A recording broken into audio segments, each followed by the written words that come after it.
মা হয়, তেওঁ গাটো বৰ ভাল নাই। জীৱনবোৰ এনেকুৱাই আৰু, কাৰোবাৰ দুখ কাৰোবাৰ সুখ, কেতিয়াবা সুখ কেতিয়াবা দুখ এনেকুৱাই হয় সকলোৰে। সুখ সকলোৰে সমান নহয় আৰু দুখো সমান নহয়। সুখ আহিলে দুখো আহে আৰু দুখ আহিলে সুখো আহে। সকলো সহ্য কৰি আগুৱাই যাবলৈ চেষ্টা কৰিব লাগে। এদিন নিশ্চয় ছাকচেছ হ'ব, আপুনিও ছাকচেছ হ'ব, ময়ো ছাকচেছ হ'ম।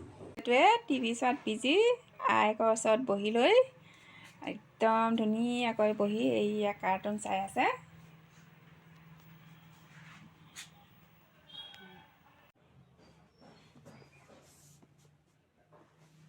আৰু মই এইয়া দেখাই আছোঁ চবকে, এই এনেকৈ সকলোৱে টিভি চাই আছে।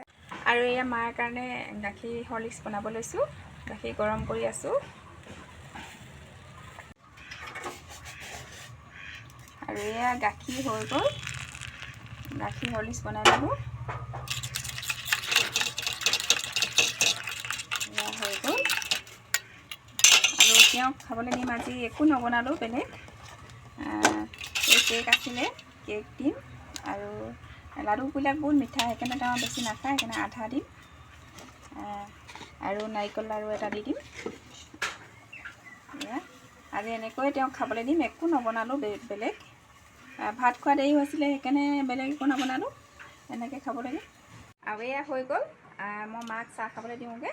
এয়া এনেকৈ খাবলৈ দিছোঁ আজি। আৰু এয়া মই মাক খাবলৈ দিলোঁ চাহ। ভাত খোৱা দেৰি হৈছিলে, সেইকাৰণে একো নবনালোঁ আজি। চাহ বনাই আছোঁ এয়া, ময়ো এটা ধুনীয়াকৈ চাহ খাই লওঁ। এয়া চাহ হৈ গ'ল।